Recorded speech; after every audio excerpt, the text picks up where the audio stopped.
What's up, my friends? It is Mr. Gallows, of course. Welcome back to another vlog. And yeah, I'm wearing my Patriots jersey today, even though Edelman is unfortunately out for the season. It's always great to see them come out with another fantastic win. They're really playing excellent this year. Can't wait for the next game coming up on Sunday. Got some Monday Night Football coming up tonight, so very excited about that. And unfortunately, I think I developed like a cold or a sinus infection or something, so you'll have to forgive me if I sound a little bit nasally today.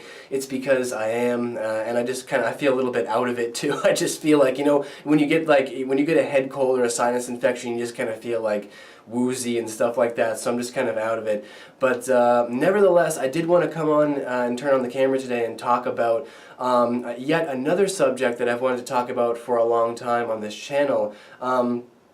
And that is the first day of the internet, because I've had a lot of people come up to me before. Since I am old enough to remember the first day of the internet, I've had a lot of people come up to me before and been very excited to know that I was there for the first day of the internet, because I know that a lot of people, especially obviously in today's society on like social media and stuff like that, there's the younger generation is very, very vast on social media right now.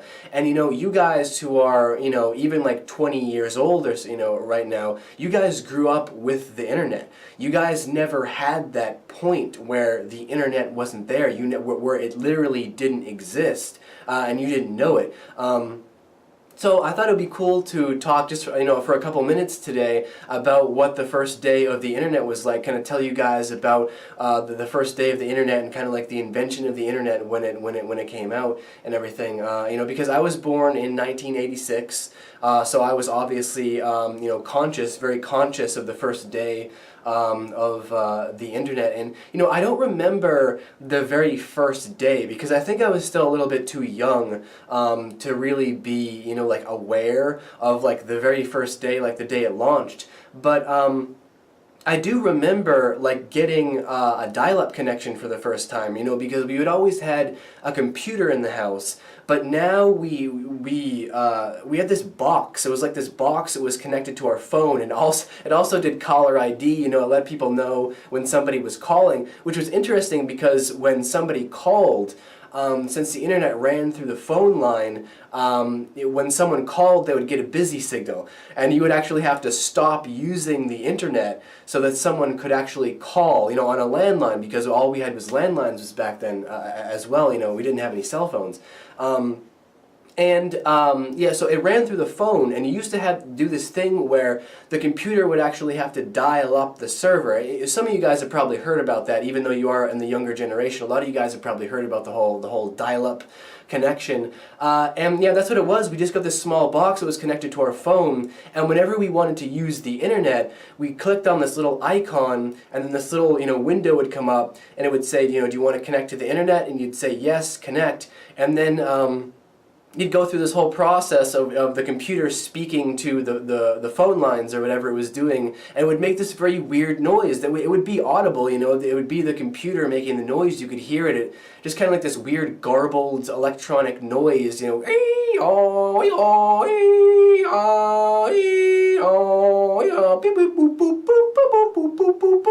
then 5 minutes later you were connected to the server and you could go on to the internet. Now, if I go over onto my computer right here and click on, whatever, like StarWarsNewsNet.com, there's a little window right there. You just click it and bam, and look at all these cool graphics that come up here on the side. There's advertisements moving, there's all kinds of cool art, recent news story, countdowns going on, all kinds of like interesting stuff, right? Well, back in the first days of the internet, there wasn't all that. If you opened up a page, first of all, it would take like sometimes up to 5 minutes just to load one page. And then when you finally got there, what it would consist of is just basically a color. Like it would just be a white or a blue or a red or a purple or a black background, and then they would just be text, because that's the only thing that there was. The only thing people could do at that time was literally code. The only thing that I mean, and that still happens today, but it's obviously a much easier process. But back then, this was like written, typed code that was going into all of these internet pages. At least I believe so. I'm not really savvy, you know, on that stuff, but at least I think that's how it was run. But you know, regardless, it was a very, very hard process just to put up a page on the internet. Like I said in one of my previous videos, you know, you had to know someone who was in the internet sphere, who actually knew how to code and knew how to create pages, just to have your own web page. There was no social media. There was no Facebook. There was no Twitter. Those things weren't even in talks yet. People hadn't even received this idea. You know, they weren't even thinking about this stuff. You know, the web pages that I remember going to the most back in the day, I used to be really into the Navy. Obviously, you know, I was in the Navy for 4 years, and that was because I had a natural interest in the Navy. You know, I was a big fan of Tom Cruise's Top Gun back in the day. I used to watch that all the time, and I became obsessed with like military aircraft, you know, like F-14s and F-15s and F-16s and everything. And I became obsessed with like studying military aircraft and stuff. So what I used to do is I used to go on to, you know, whatever search engine. I think it was like Ask Jeeves or something like that back then. I think Yahoo existed as well. And you would type in like military aircraft, and it would come up with a couple of results. You know, back then it was only a few hundred, you know, results or something like that, if a few hundred.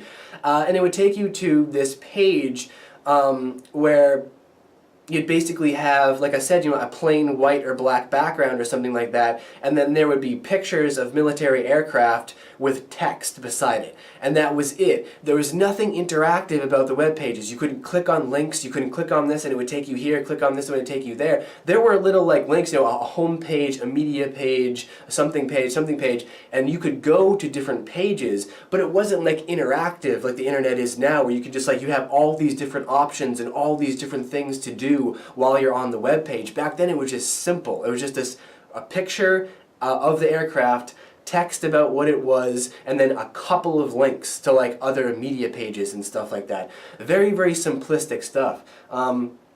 I also remember going along, you know, because soon after that, then people started to catch on that the internet was the next big thing, and then you had music programs, you had stuff like Napster going up. I remember getting all of my music off of Napster. You know, they're one of the first pirating services ever. I remember that very vividly, downloading a bunch of songs and stuff like that on there.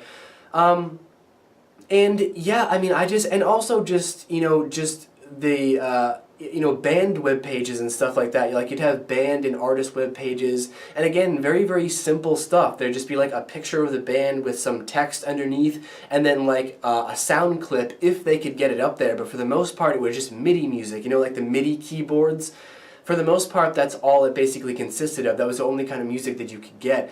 And you know, and also just the general loading time. Just, you know, now, like I said, you know, you click on an icon, you open your computer, you turn on your computer in the morning, you are already connected to the internet, you click on an icon, it opens up the screen, you got all your links there ready for you. Back then it wasn't like that. Back then the internet was like a big deal. It was like, if you were going to use the internet, you had to inform everybody in the house, because people calling in would get the busy signal. You would have to wait 5 minutes for the computer to connect. You have to wait another 5 minutes just for your first web page to load. You know, it was a process. It was a process to actually go through and use the internet. And it's nothing like it is today. Today it is so in your face. Like, there's so much going on. There are so many links to click on. It is so interactive. You have voice chat and video chat and updating, and you know, you can update your status, and you have all this social media stuff going on back then. Back then, right now I should say, back then the internet was only used for like tools. Like I said, you know, educating yourself about military aircraft, or getting in touch with a government organization about something, or Health and Human Services and the fire department and the police department, and just general interest, a couple of UFO pages and stuff like that, just like general interest pages about mainstream popular subjects. Today on the internet, you type in one word and you get millions of results from millions of different web pages. Back then, you could type in like UFO or something like that, and you'd get like 100,000 results, back when it first came out, like 75,000 results, something like that, barely anything. Now the internet is just massive platform where there's so much to do. And it's strange because I don't really think about it that often. It's kind of like it's kind of like asking your mother or something like that, or your parents. Do you guys find smartphones strange? Well, no, they don't. They just kind of adapted to the technology. Well, that's how it was for the internet. Is that the internet came out and it was there and it was this useful tool, but then as it started building, it was kind of organic. It just kind of happened over time. More and more websites started to come up, and then social media was invented, and it was just kind of like organic. And then here we are today, and we have this great platform to use, and we're still going and we're still improving. So yeah, I just wanted to regale you guys briefly, with like my tale from back in the day for what like the internet was like when it first came out, and how different it is now.